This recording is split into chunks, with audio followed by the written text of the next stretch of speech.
हमारे मन में गंदे विचार क्यों आते हैं? हम नहीं चाहते पर फिर भी हमारे मन में गंदे विचार आते रहते हैं। लेकिन क्यों? मन ही हमारा सबसे बड़ा दोस्त है और मन ही हमारा सबसे बड़ा शत्रु है। जब हम अपने मन के हिसाब से चलते हैं तो मन हमें भटका देता है, और जब हम मन को संतुलित कर लेते हैं तो अपनी जिंदगी में सब कुछ पा लेते हैं। हम हमारे मन के आने वाले गंदे विचार को रोकने की कोशिश करते हैं, पर जितना हम रोकते हैं उतने यह विचार हमारे अंदर प्रवेश करते जाते हैं। आप जिस चीज़ से जितना दूर भागोगे उतना ही वह चीज़ आपको अपने पास ले आएगी। इसीलिए उस चीज़ से भागो मत, उस चीज़ पर संतुलन कायम रखो। एक बार एक युवक गौतम बुद्ध के पास आया और गौतम बुद्ध से बोला कि बुद्ध, मेरे मन में इतने गंदे विचार क्यों आते हैं? मैं नहीं चाहता कि मेरे मन में गंदे विचार आए, पर मेरे मन में हमेशा काम वासना के विचार चलते रहते हैं और मैं इसके बारे में सोच सोचकर बहुत परेशान हूँ।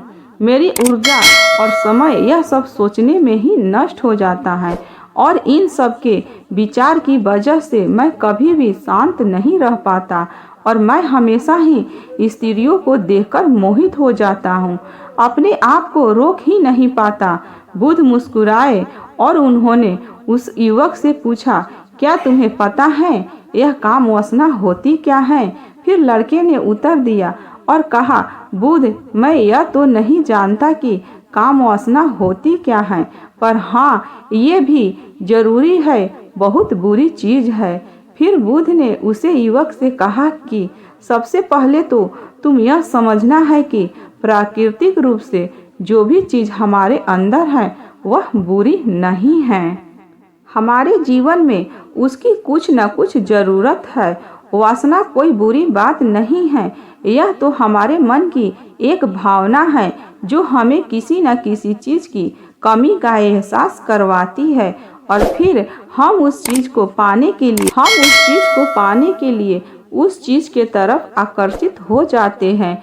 जैसे अगर तुम्हारे पास धन की कमी है तो तुम में धन पाने की वासना उत्पन्न हो जाएगी।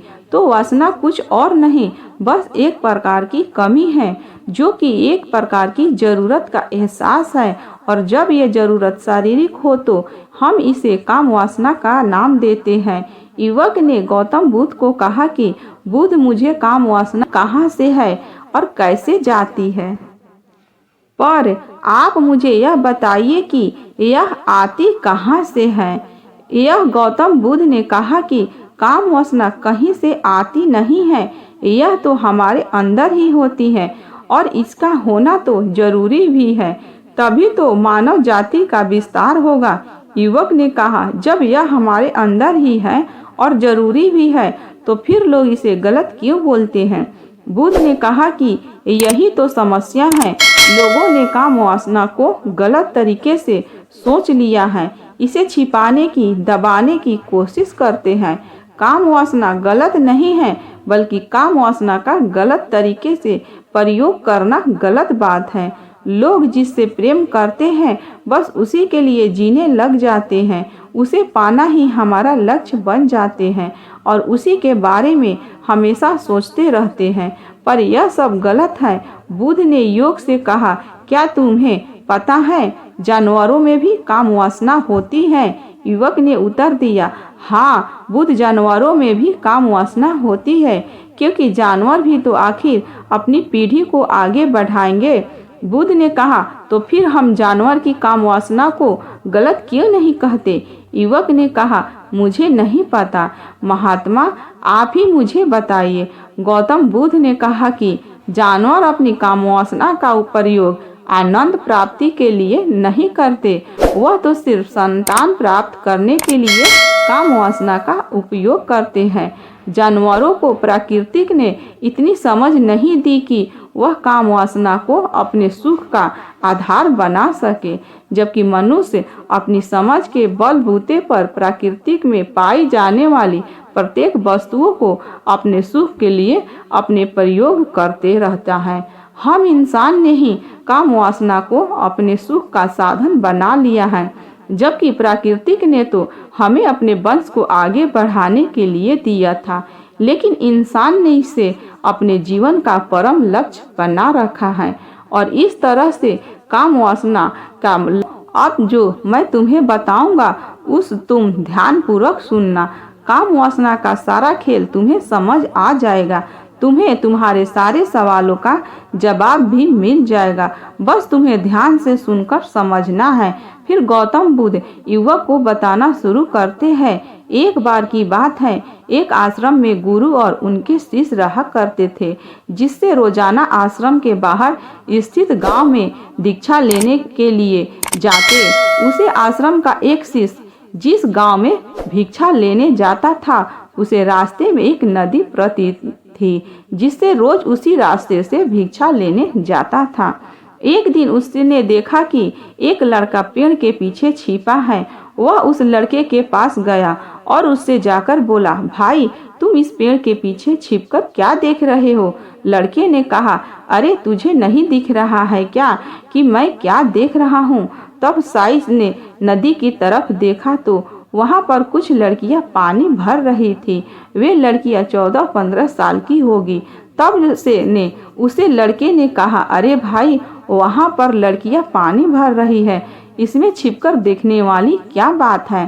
तब वो लड़का शीशे की तरफ देखकर उससे कहता है, अरे पागल, तुम्हें दिखाई नहीं दे रहा है क्या कि कैसे यह परियां नदी में पानी निकाल रही है? जरा उनकी अदाओं को तो देखो, उनके कोमल शरीर को देखो, उनकी पतली कमर मटके को उठाते समय बाल खाती है और उनके बाल उनकी कमर पर कैसे लहरा रहे हैं, मानो सुंदरता बिखरी पड़ी हो। जिसने फिर नदी की तरफ से कहा और इस बार वह इससे देखता ही चला गया। अभी तक तो कुछ भी नजर नहीं आ रहा था और वह बिल्कुल निर्भय था। उसे किसी बात का कोई डर नहीं था, लेकिन अब वो छिपने लगा और उन लड़कियों को देखने लगा जैसे उसने कोई अपराध कर दिया हो। और जब वो छिपकर उन लड़कियों को देख रहा था, तभी वे अचानक अंदर से कौप गया और उसने कहा कि ये मैं क्या कर रहा हूँ? मैं जो कर रहा हूँ वे सही नहीं है, मुझे यहाँ से चले जाना चाहिए। और फिर वह जल्दी से वहाँ से चला गया। वे आश्रम पहुँच जाता है। आश्रम जाकर वो अपने कार्य में लग गया, लेकिन जो अभी वह देखकर आया था वही उसकी आंखों के सामने बार बार आ रहा था। उसके मन में वही दृश्य चल रहा था। उसका मन वही सब कुछ देखने के लिए लड़ाई हो रहा था। उसके किसी भी काम में मन नहीं लग रहा था। सुबह होते ही वह रोज जल्दी ही भिक्षा लेने के लिए आश्रम से निकल जाता है और उसे नदी के पास वाले पेड़ के पास जाता, जहाँ पर वह लड़का पहले से मौजूद रहता था। उसके साथ मिलकर लड़कियों को छुप छुप कर देखता था। अब वह इससे रोज ऐसा करने लग गया। यह उसके रोज का काम हो गया। अब उसे चीज का मन किसी भी काम में नहीं लगता था।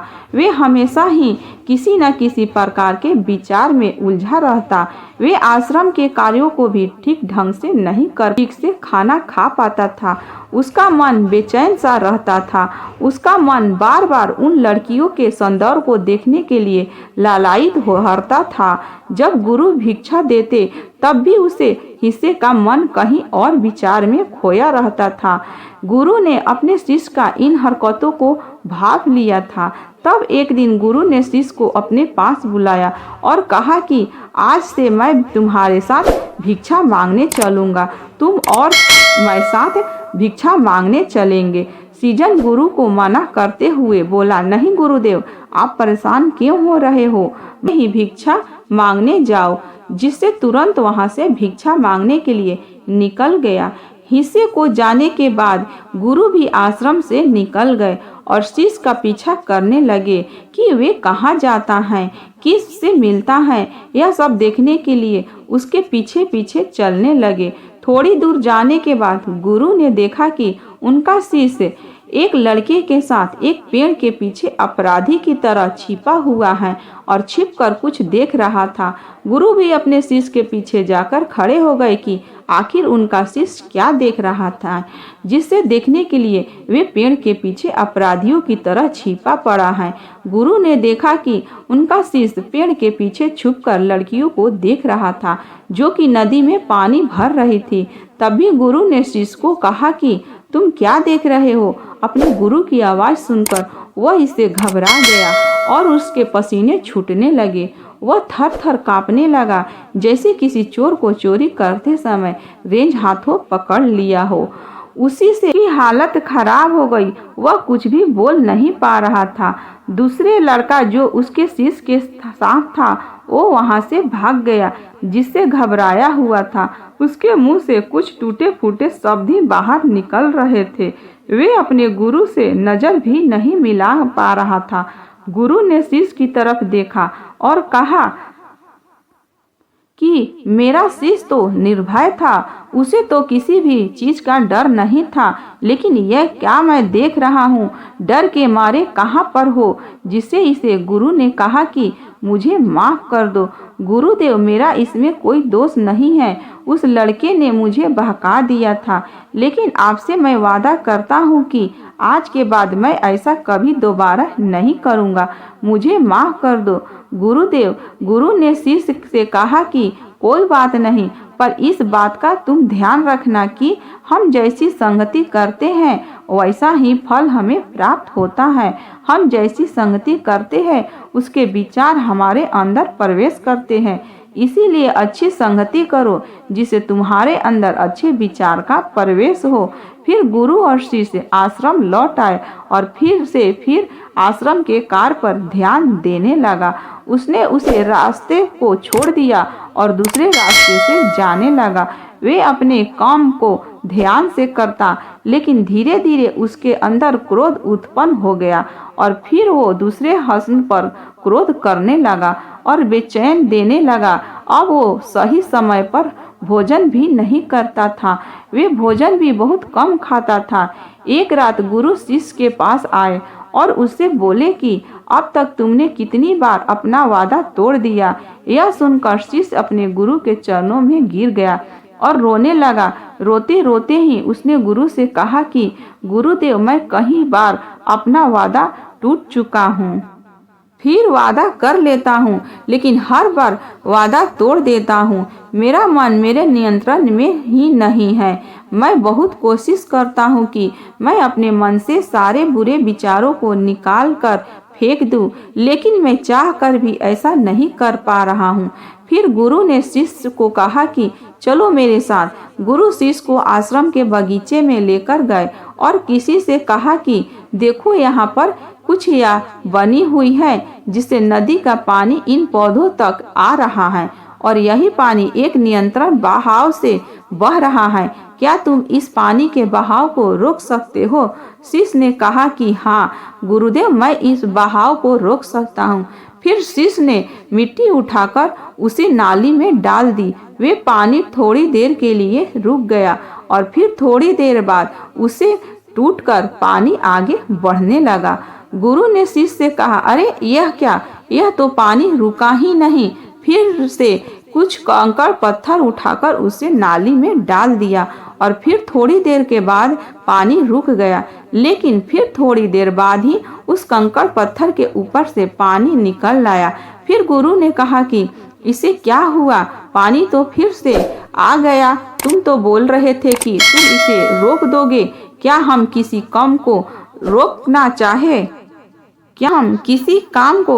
चाहे तो क्या हम उसे रोक नहीं सकते? तब शिष्य ने कहा, कोई बात नहीं गुरुदेव, मैं इस पानी को तो आपको रोक कर दिखाऊंगा। फिर वह एक बड़ा सा पत्थर लेकर आया और उसे नाली पर डाल दिया। पानी रुक गया। तब गुरु ने कहा कि देखा गुरुदेव, मैंने कहा था ना कि पानी को मैं रोक दूंगा। मैंने पानी को रोक दिखाया। आपकी बात को मैं पूरी कर दी।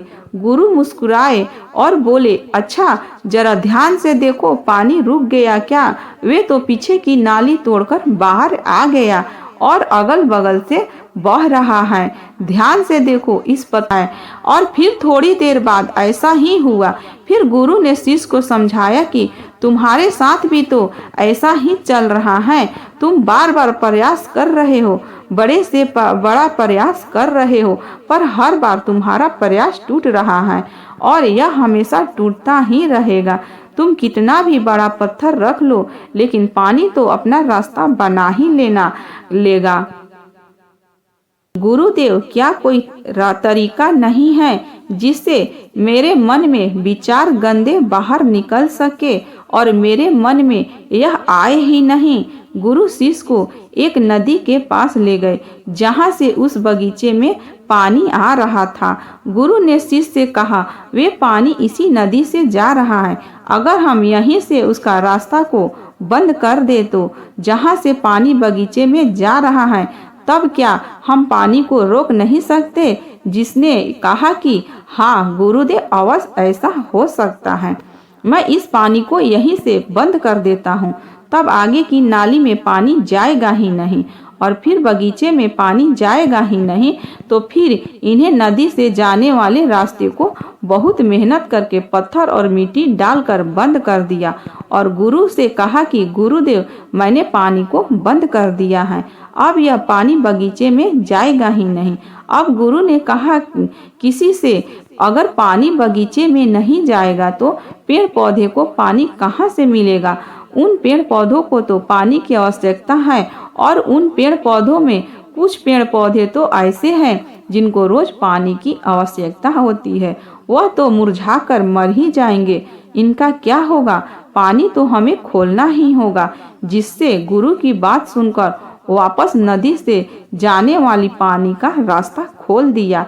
तब गुरु ने शिष्य से पूछा, जिससे अगर हम इस नदी के पूरे पानी को बगीचे के तरफ मोड़ दे तो क्या होगा? तब साईं जवाब दिया कि गुरुदेव, वहाँ पर जितने भी पेड़ पौधे हैं वे गलकर नष्ट हो जाएंगे, वहाँ पर कुछ नहीं बचेगा। फिर गुरु मुस्कुराए और बोले, तुम इस बात को समझो कि हमें किसी भी चीज को रोकना नहीं है, बस हमें हमेशा संतुलन बनाए रखना है।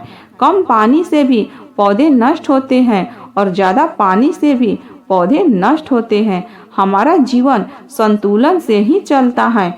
गुरु ने शिष्य से कहा कि अगर मैं तुम्हें कुछ कहूँ कि तुम आम के बारे में मत सोचो, तो तुम्हारे मन में सबसे पहले किसका चित्र आएगा? शिष्य ने कहा कि गुरुदेव, मेरे मन में तो पहला चित्र आम का ही आएगा।